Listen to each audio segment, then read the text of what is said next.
We present a robotic intraperitoneal onlay mesh plus repair of a chronically incarcerated epigastric ventral hernia with a concomitant umbilical hernia and rectus diastasis.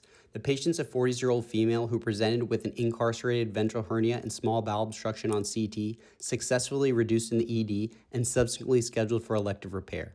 Pneumoperitoneum is established through an infraumbilical 10mm optical trocar. 3 8mm robotic trocars are placed along the left lateral abdominal wall, and the Da Vinci 5 is docked. Attention is first directed towards reduction of the incarcerated contents.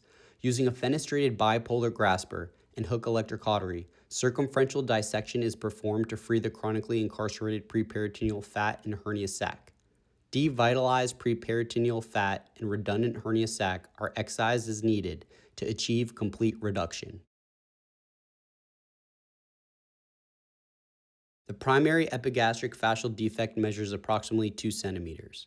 A preperitoneal plane is developed superiorly toward the xiphoid and inferiorly beyond the umbilical defect, encompassing both defects and the associated rectus diastasis.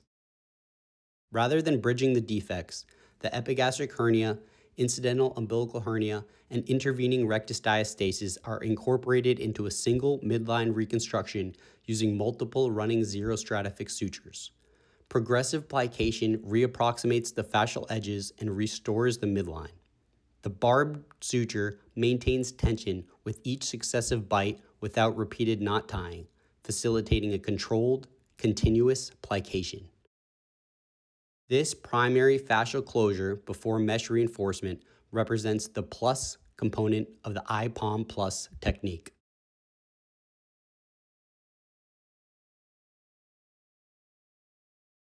The central stratafix is intentionally left long to assist with subsequent mesh positioning and fixation.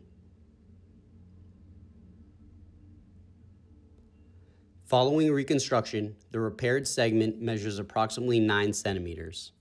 A 10 by 15 centimeter ventralite ST mesh is selected to provide broad overlap. The polypropylene surface is oriented towards the abdominal wall to permit fibroblast ingrowth and tissue incorporation, while the bioreabsorbable Sepra technology barrier faces the viscera to minimize tissue attachment during healing. The retained central stratafix is passed through the mesh, allowing it to be centered directly over the reconstructed midline. The mesh is secured in 4 cardinal directions using 3-0 V-lock sutures. The barb suture facilitates progressive circumferential fixation while maintaining consistent mesh to abdominal wall apposition. Additional interrupted 2-0 vicral sutures are then placed centrally in the superior, middle, and inferior positions to secure the central portion of the mesh and eliminate residual redundancy or buckling.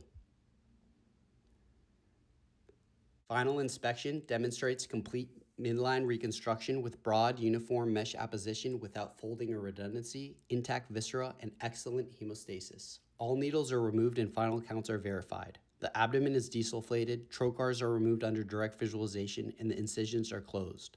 This case demonstrates how a robotic IPOM plus repair allows primary restoration of the midline with broad intraperitoneal mesh reinforcement across multiple ventral defects and associated rectus diastasis.